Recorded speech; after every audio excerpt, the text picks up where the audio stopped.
Hi everyone. So we're going to get started taking a look at everybody's um, Task 3 character projects. This is our very last installment before the final submission. So at this point, we're just going to really just take a final look at the project and see just, where you've come from and how you've developed your character and maybe any last final things that we could potentially work on to, make your character just even more amazing than they already look. Um, and let's see, is there anything else I wanted to say here? Oh, yes, yeah. I apologize to those of you who I wasn't able to reach on the weekend in terms of commenting on your assignments. There's a few late assignments, and I was away at a retreat on the weekend in a part of California. I came down from Oregon down into California, and they had just such slow internet connection. They just run on satellite out where I was, like the whole area is on satellite. And I could access web pages very slowly and email, but I just wasn't able to download files that were, I started downloading some files and they just were going to take hours. And so um, I apologize I wasn't able to get to your work. But anyhow, so here we are. So we still have a few days left before the end of class. So, there's always time to keep developing your project. All right, so we're going to head back into Photoshop from Bridge. We're in Bridge right now. We're going to go to Photoshop and get started. Kira, so I'll start with you. You were one of the students I wasn't able to get to on the weekend. Okay, so if I remember correctly, you had all of your layer masks in place, which is awesome. You've got a shadow, which is great. One of the things that I mentioned earlier, which is that I love your text, but I do think your background, again, is still a tiny bit too busy. So maybe we'll talk a little bit more about that. But I do think your character design is really cute. Um, and uh, and and your text is also really, I think, really wonderful for your character. It just adds to that sense of terribleness. So two things I would work on, maybe, well, three things really, I guess at this point, is the background, again, is maybe is still a bit too busy for your character. It's kind of on the kind of border where, like, there's a lot of details up here which I'm always going to because I'm so intrigued by them, but they kind of get away from the character. That's one thing. Maybe we could maybe blur the background a little bit. We could work more on the color harmony. Color harmony at this point is like where you just take any colors that you can and maybe, like sort of decide upon what color harmony you want to work with. Like in your case, you've got cool colors in the background, you've got some kind of warmer, still cool colors here, and then you've got some organic colors, you've got some sort of more grays and blacks. So you've got maybe a little bit more than we might want. So we might want to try to figure out how can we make them look more harmonious. Like that's what unity in a design, which you'll hear a lot about in our foundation classes, is where what you try to do in a design is make things unified. And certainly color is one of the easiest ways and maybe the most powerful way to unify a design. And when you unify it with color, essentially you just choose a color palette, like 2 to 3 colors, and you just literally kind of strip all the other colors out and turn everything into those 2 to 3 colors, right? So in your case, you could sort of decide, well, what color palette do I want? Do I want these cool colors, blues and greens, or do I want these kind of more, maybe I want to go with like the browns and the grays? It's really up to you. If Photoshop allows you to do anything, really anything you want to do with colors through adjustment layers. That's why we spent time working with adjustment layers, is because that's really where the power is in Photoshop when it comes to making those kind of changes. I have some tutorials for how to blur the background back in Unit 4, Milestone 4. But let me just show you an easy way to do that. So we're going to go to your background layer first, and what I would probably recommend at this point is either turning this into a smart filter or smart object, I should say. I actually myself, I just like to kind of duplicate the layers so that I save it in here because this can be destructive. So I save that layer and kind of back it up. And then I go up to filter, the filter menu. I apologize, it's above my video. But in the filter menu, you can go to the blur gallery and go to something called field blur. So this is where what you can do is you can actually kind of blur. I'm going to actually blur the top out because in sort of in photography or real life, you know, the background tends to be blurred. If you look at an object like with your eyes, you'll notice that if you focus on, like, let's say the character, you'll notice that the background is going to be blurred. Like that just happens naturally. In photography, if you have a certain type of depth of field, the same thing will happen. So it's a good way to kind of do two things, you know, for the design, is that we can blur the background out in certain places and it kind of erases distractions, and it also maybe gets a more of a realistic look. It makes it have more depth. So okay, so I blurred it out, but what I can actually do with the field blur is you can see that my cursor has little points in it, like it has like a little like a push pin. I can put push pins in where I want it to not be blurred. And in this case, you know, where do you want it to not be blurred? Typically under the feet of your character, you know, because that's actually where in reality, so we can, let's move this down. In reality, it wouldn't be blurred because that's where we would see it. So you can kind of work on that. You can kind of do that, and then it'll naturally sort of blur, like kind of transition there. So we can do that. And so then we get a little bit of detail. You know, you can kind of play with it, you know, where, how much detail, how far do you want to go, you know. But then the background's going to be more blurred. So this is my solution for this. If you don't like this solution, then you can play around with other backgrounds. You know, you don't have to stick with this particular photograph. Okay, so it's going to work a little while here. Okay, so I'm actually using your photograph as a demo, you know, so that these are some techniques that other folks might be interested in. Okay, so there's that. So that's a little bit better. That solves some of our issues. So I notice you have white here in the text. So you don't have to have white. You can have any color you want, but you have white. So to me, I'm kind of going to go with the idea of a cooler color palette, you know, with white and maybe greens, blues, something like that, you know, with the grays and blacks in here. So I'm kind of thinking maybe let's do that color palette. Now, again, of course, you can change whatever color palette you want, but just to sort of demonstrate how you can start working on this. So let's change the colors of the teddy bear, the head, into some cooler colors like blues, greens, something like that, that maybe will match what we have going on here. In general, you know, I always recommend 3 colors maximum, like 3 main colors maximum in a design. You'll notice most graphic design is based on these rules. And or 2, you could do 1, you could make it a monochrome. You know, but just as long as you sort of are more deliberate. So let's add a adjustment layer here. There's different ways to choose colors, like to kind of modify colors in Photoshop. You could do hue and saturation, which is probably pretty easy, you know, straightforward. Want a color balance. Sometimes you can work with selective color. Let's try this one, hue and saturation, and see what we get. So we're going to always just clip this first so it affects nothing else, and let's just see if we change the hue here.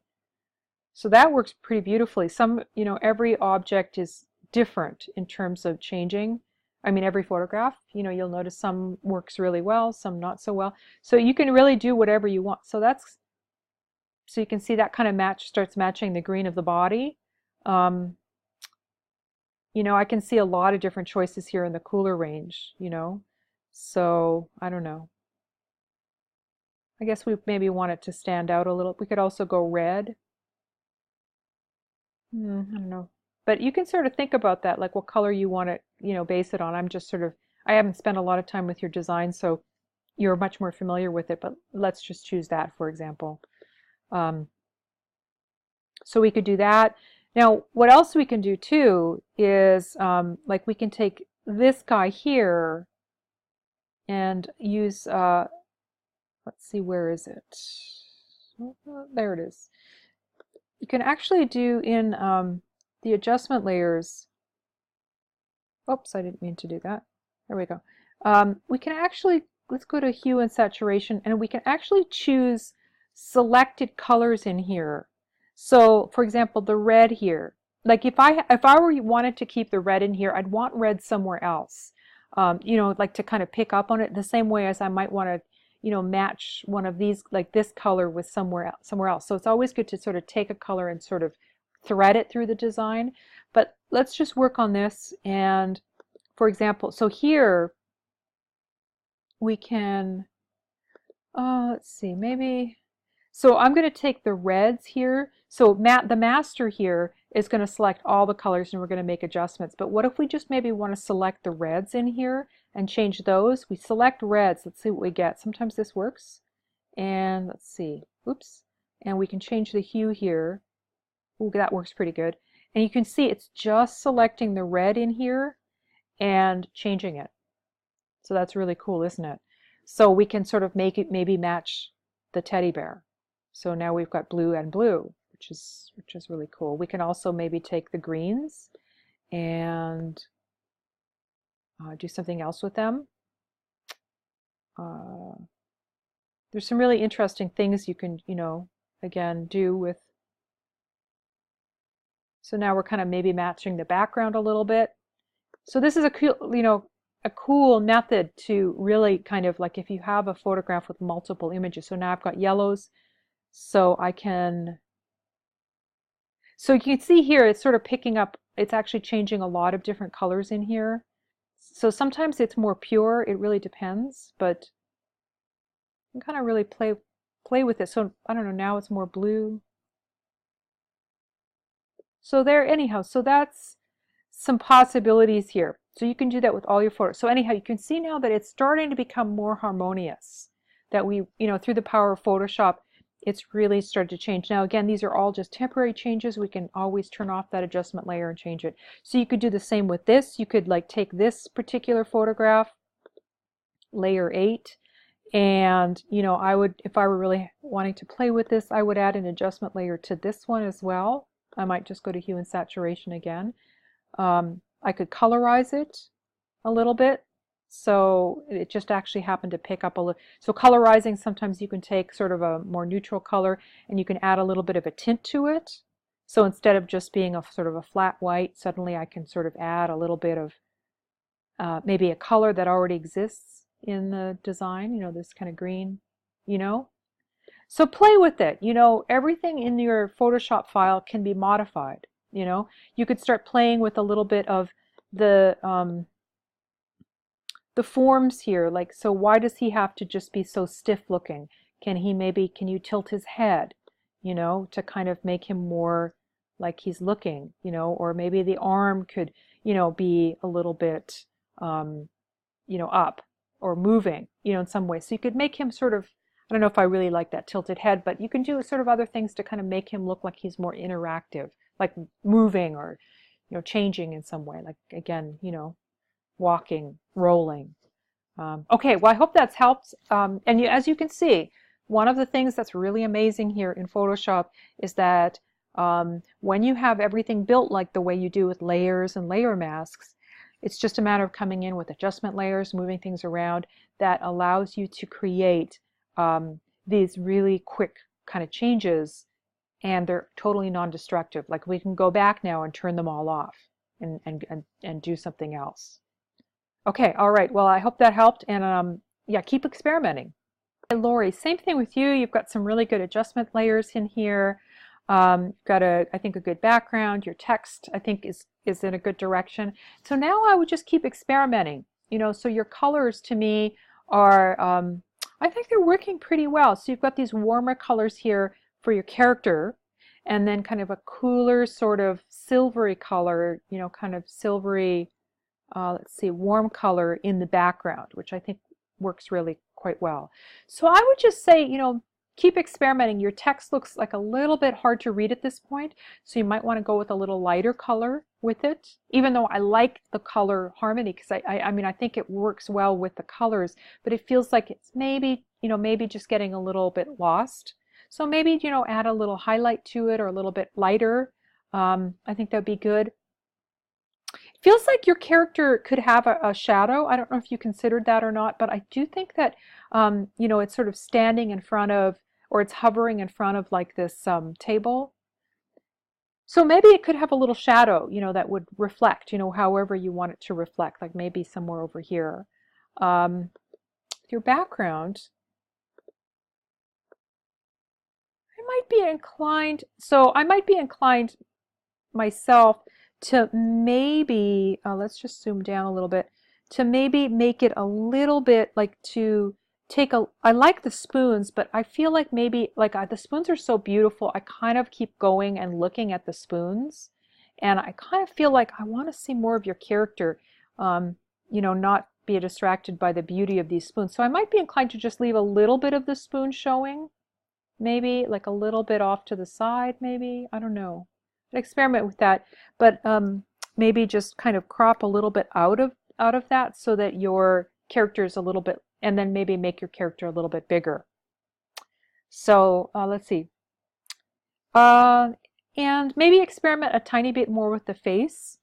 For some reason, the face feels like, almost feels like maybe we want to do a few things, like keep experimenting, like the nose. Why is the nose off to the side? It feels like maybe it should be, you know, it should be straighter just to make it look a little more organized, you know. Maybe move the banana eyes down a little bit because just somehow it feels like it's making it look a little more like a face. So I might, you know, just kind of experiment with just more of the small, subtle details. Like maybe you could add an adjustment layer to the mouth to brighten it up a little bit. Gonna go right here to try brightness and contrast or saturation. Maybe make it, see, a little, just maybe a little brighter, just a tiny bit. It felt like it was just kind of getting a little lost in there. So at this point, you know, you can see you've got all of these different layers here, how you could maybe kind of experiment with them with a little, just a little bit.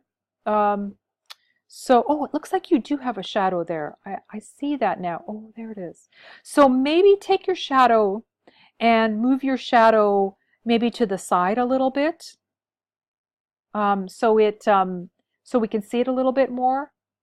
Could give that a try. So those are just some things, you know, just keep experimenting. But I think it's, I mean, overall, I think it's looking pretty good, and it's just a matter of just doing a few little kind of touches here or there to, you know, again, to make everything balance out.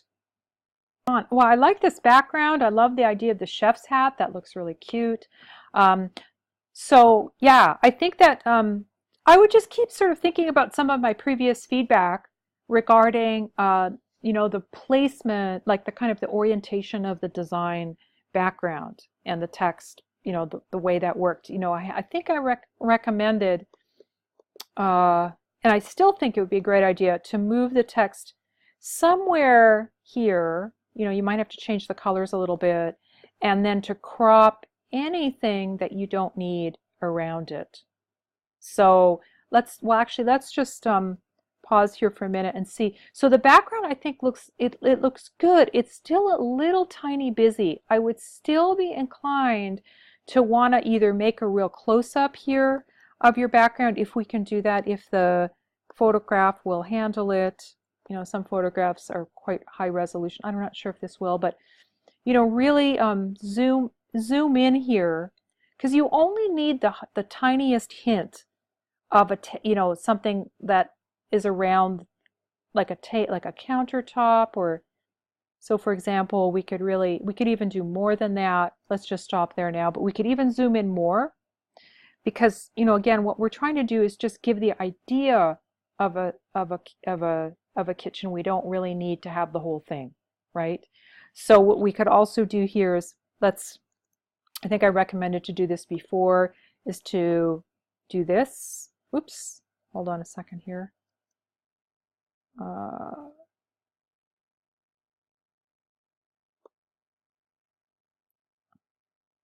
You see how I'm just really trying to just really highlight our character. You know, nothing else really needs to happen here except for a tiny bit of a background, and your character is the main focus here. So you can see how, you know, we still get the idea of the kitchen here. And then you could do the blurred background, just like I did with Kira at the beginning, where I blurred that background using field blur so I can get rid of all this. Just things like that. You want to just kind of keep working on, like, you know, fine-tuning everything, you know, fine-tuning the legs. I think your layer mask may have, like, we got a little lost here. Maybe finding, you know, strengthening the legs, maybe kind of working on the text a little bit more. Maybe it could be a little bit larger or bolder. Feels a little bit like soft at this point, like kind of, it's not quite standing out enough. You know, kind of looking through every element and just seeing what can I do with every single element. Like the hat, for example, which I think is great. I think you maybe didn't have a layer mask and you lost a little bit. Can you see there's a little bit missing here? So if you add the layer mask like we did back in milestone 4 in task 2, remember how we did the layer mask so that your background was still intact? You could clean this up so you'd have it there. So things like that, you know, kind of working with the Oreo cookies like I mentioned before, making them more round instead of long. But yeah, I think you're going in a good direction. Just kind of keep all those in mind. You can just keep working with these elements and sort of keep playing with them and seeing how you can fine tune your character in the time we have left. All right, okay, and I think you've got the technical, you know, you've technical skills here. It's just a matter of continuing to experiment, add some more, you know, adjustment layers as you need to, and yeah, see where you go. Hey, Janessa. All right, yeah, I love the movement you added to your character. That looks great. You could looks like, you know, she's posing with the spatula. I think that looks really great. And your shadow looks really good. Yes, recreating your shadow when you add new things is a very good idea to do because it just, look how realistic that looks. Yeah, so I only have just 2 very small things you could work on here that I see. One is I might make the text a little bolder. I don't know if I have this text here. Oftentimes I don't. You know, you need to, as you probably know, you do need to have, in order to be able to work on the text in a Photoshop file, you actually need to have the font files. And sometimes I have them and sometimes I don't because there's so many fonts out there. Oh, I do. So, so you can try experimenting with different things here. You could make, so I think that, so sometimes fonts have different, oops, I didn't mean to do that. Sometimes fonts have different kinds of styles with them, like you can sort of make them bold. And I think you've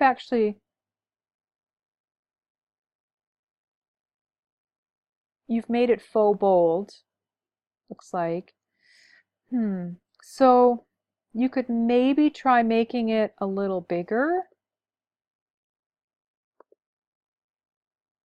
It feels like it's maybe still a little bit light. So you could experiment with that. You might experiment with other fonts that have that fun kind of look that you want, but maybe have a what we call a bolder footprint. So like the footprint of the text is a bit bigger. It feels like, you know, because you've got these, you know, your character has so much color and vibrancy that your text might be just getting a little lost with it. So you could keep experimenting with that. With your background, you know, one thing with your background here is, I'm wondering now that I look at you, so you've got kind of these really nice, beautiful neon colors here. I wonder if maybe you could, something I'm thinking about is experimenting maybe with the colors in the background. Like maybe you could maybe saturate it a little bit more. Would that work? You see how, oops, I'm going to just make sure I snap this. You see how I'm just sort of maybe saturating it a little bit more, like to make the background sort of seem as vibrant as the character. I don't know what you think about that, but you could experiment with that if you like that. Maybe this little black spatula kind of stands out too. Like maybe we could, because you don't have a lot of black in your character, which is great. I think, you know, black is overused. So what maybe we could do here is maybe add an adjustment layer to, let's see if we can change it here. See if we can change that handle, that spatula handle, to a color. That's kind of hard to do. Sometimes sometimes black is hard to work with. So you could maybe, I'm not sure if I'll be able to do anything with that. Maybe lighten it a little bit. Oops, then we lose a little bit. But maybe experiment with that. You know, sort of maybe another spatula with a different, like a handle that has a color that you could work with. I don't know. You could experiment with that. But that's about it. I think everything else I think is looking pretty good. And, you know, Flippin' Food Fran looks like she's having a really nice time and, you know, is flipping the spatula, which I think is always, you know, it's always nice to get that idea in there of her, you know, having some movement. Okay, great job, good job. Hey, Chris, yes, I think your characters come along quite nicely. Terrible Toys Todd. Um, and so, yeah, I like the text a lot. I like the idea of all the different colors you've added in here. I would keep working maybe with a little bit more with the color. I think that's I think the thing I would work on here a little bit more. Um, you could also think about maybe doing a little bit of selective blurring with your character. With oh, and I also see a little bit of an out. Can you see this little white line right here? Just caught my eye. Sometimes when you add backgrounds, you'll notice that you see things that you didn't see before. So this white line is somewhere, where is that coming from? Let's just hover over here. That's, sometimes you have to really,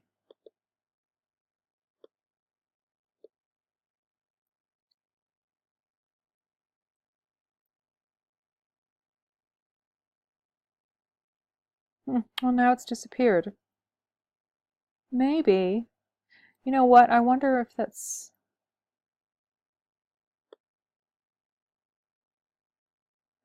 I don't really know what that's from. It's, it's a guideline, isn't it?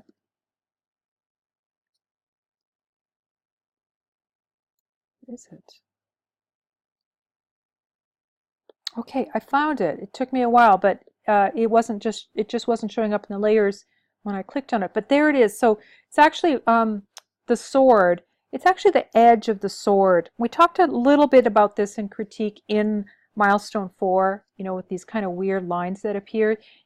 You can do the layer mask correctly, but it still can show up. I don't know why. I don't know why it does that. But you can grab click on the layer mask, grab your brush tool, and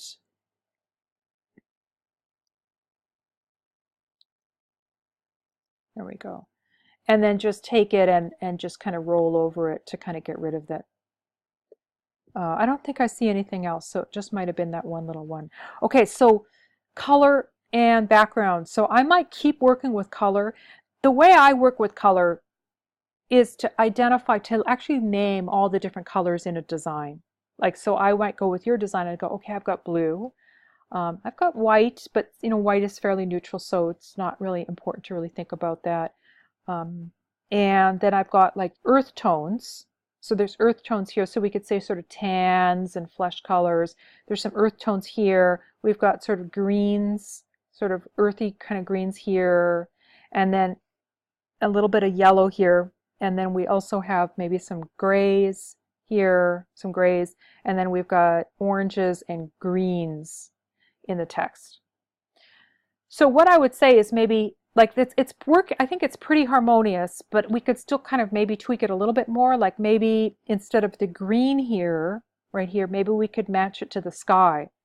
So we'd have like a blue outline here. Again, I don't know if I can do this because I don't know if I have the same text, but you could, whatever you did to kind of create that green, you could maybe turn it into a blue, for example. You could try that. But I think that the brown here is working really nicely, or the kind of yellowy color is working really beautifully here. So you could just think about that, how to match, maybe how to match that. I think maybe matching that would be good. Um, I might be inclined, I'm still sort of looking back into the scenery here, which it's like a very beautiful photograph, but maybe we could go into the blur. Remember that blur technique of sort of selectively blurring areas, and maybe we could blur, I don't know. Typically we would blur the sky, like anything, like we would blur sort of all of the area up here, but the sky looks quite nice. I don't know, you could sort of experiment with it. So I like to kind of blur the whole thing and then just sort of pull out like the areas where my character's standing, because that's normally where um, it would be in focus. But then maybe we could go in here and do a little selective, in focus there. You can actually also kind of make these, you can sort of adjust them. You see I can kind of adjust them here, blurring. I can actually go in there and do whatever kind of blur I want here. Like I would want maybe this in focus. So I'd go in here and see. Oops, I meant to do it the other way.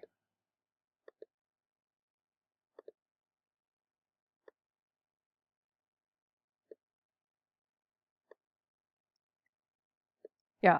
So you can sort of experiment with that maybe and see, you know, if you can kind of, as again, it's all about just trying to bring your color, your character to the foreground and make sure that your background is remaining as a background. So I would probably experiment with, that's not terrific yet, but you can see all the potentials for that. So that's what I'd work on. I think you're almost there. Maybe adding a little movement in your design as well could be fun. You know, movement can be very simple. It could be like just tilting the head, you know, so, or, you know, so you kind of even do something, you know, it's small things like how would a person move, you know? Maybe the sword would have a little bit of a, it's just sort of how you want to, you know, kind of play with it. Maybe the one of the arms goes up, or maybe you could do a little puppet warping with the arms. There's all kinds of fun things you can do with puppet warp.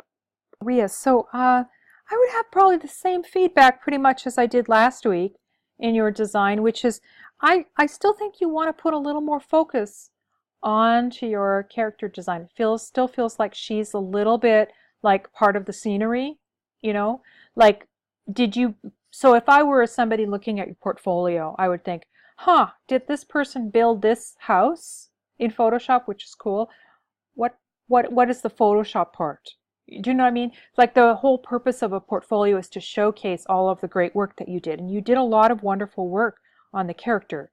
So that's why you want to make sure that, you know, even though this again would be a wonderful kind of something to, you know, keep for your own archives, when you want to say, what did I do in this project? Well, I built this character from photographs and I used layer masks and adjustment layers and I kind of just did a shadow. I did all this stuff, right?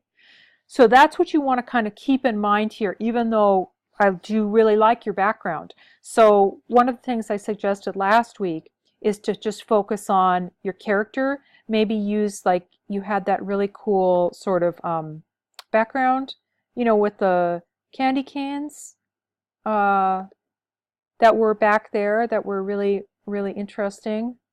And I would just, you know, kind of take your text here and, you know, move your text here somewhere and get rid of the background in the, just, you know, kind of keep maybe a little hint of the background. I just love these candy canes, as I said last week. I think they're so cool that you found those. Like she's standing in kind of this whole scene of candy canes and, you know, kind of keep that your focus, you know. So I would even zoom up. I would probably get rid of most of the house. Maybe you could have a tiny hint of the house showing.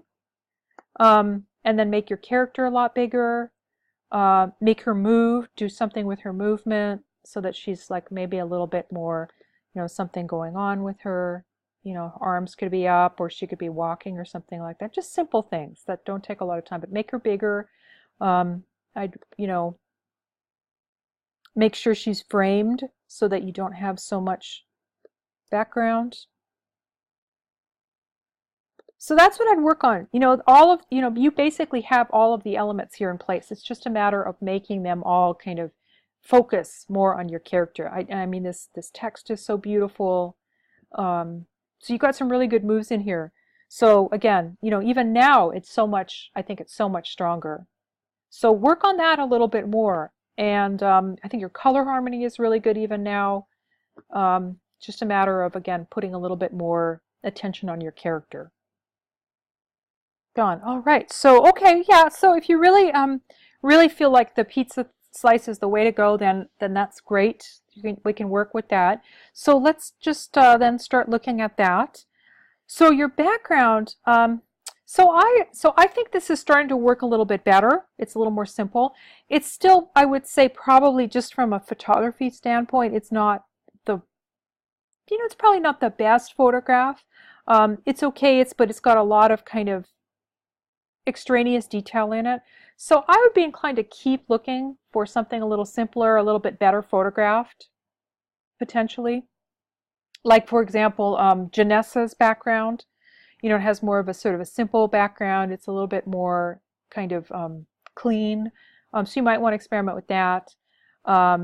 With your text, I might experiment a little bit more with the style of text. It feels like maybe this is still a little bit, maybe a little generic. Although, you know, I like the the way it's kind of got a little movement with the italics. But I keep working on that. Maybe make sure that it's like a little bit easier to read. It has a sense of being a little bit dark, so maybe I'll lighten it up a little bit so it's easier to read. Experiment with that. With your eyes, your olive eyes, still feeling like maybe, feels like there's still a little bit of white around them. Can you see that? Like a little bit of white here that you might want to clean up. I'm looking at the photograph itself, and I think maybe potentially it's the photograph that's really hard to work with, because it's sort of an out of focus olive, which is going to make it really hard to select it. So you might want to go back to Google Images and just see if you can find like a photograph that is a tiny bit more like just a simple photograph with an olive that is like really in focus, and that I think that'll really help a lot in your, you know, because we can only select as our photographs as well as the photograph, the quality of the photograph, if that makes sense. I'm not making sense, but the better quality your photograph is, the better it is to make a selection and to make a layer mask, right? So same thing maybe with your green pepper mouth. There's still a tiny bit of white there. So those are some of the main things. Maybe adding, so playing a little bit more, having fun with your character, maybe adding a little bit of movement to your character, you know, maybe puppet warping the mouth, the arms or the legs, you know, or moving them in different ways, just to kind of, you know, kind of experiment, keep working with the character design.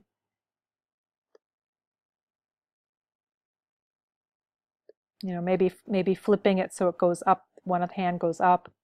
Yeah, so that's what I'd work on. I think your colors look really pretty good. It's just a matter, I think, now of kind of fine-tuning it just a little bit more. Peg Young, yes, I think this background looks so much nicer. It's just very, I think, very sort of simple. It's got this nice sort of beautiful kind of quality that I think really makes sense with your character. So I would probably say at this point to keep experimenting now with your character. Now that you have I think your background is a lot better. You know, maybe using some of the feedback I mentioned before, making your character a little bit bigger. You also have a little bit of layer mask issue here where can you see these white lines? So you just want to identify where the layer is that you got it on. Maybe it's 0 here. So I'd kind of go through here and just try to see where is that. There it is. So kind of clean that up using the method we did before. Just taking that brush and getting rid of that. Anywhere else you see. Just things like that. Again, making your character a little bit bigger. Maybe your text could be, maybe think about maybe like using the light color here of your pastel color, just so it stands out a little bit more. But I would just keep experimenting. You know, you've had your character in this pretty much the same formation for, you know, quite a few assignments now. It feels like you started out like this in week 3, and you know, you've kept with this design.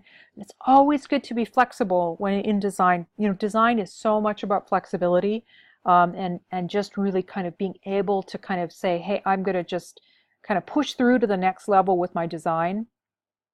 Save this file, you know, save a file. This is what I always do. So I would save this file and put it, you know, revise it, just put another name to it, like version 1, version 2, whatever, so you can keep this, and then like just really feel like you can totally kind of like experiment and play and really feel liberated to make changes to a design. In the digital world, we're so lucky because we can have like 100 designs, like 100 PSD files with all kinds of different design changes in it. And if we don't like where we've gone, we can go back to an earlier one, which, you know, if you're working on a painting or a drawing is not the same. You can't do that. So we're very liberated here to be, you know, completely playful, completely creative. So that's what I'd still recommend doing, is maybe just playing with your character a little bit more. Okay, I think that is it, everybody. All right, so I think we're done with our group critique. Nice job with all of the work you've done. I think everybody's really come a long way, and I think has done really good with the technical stuff. And just keep, applying feedback. And if you see anything else in your design that you want to make changes, now's the time to do it. And all right, well, I look forward to seeing what you come up with.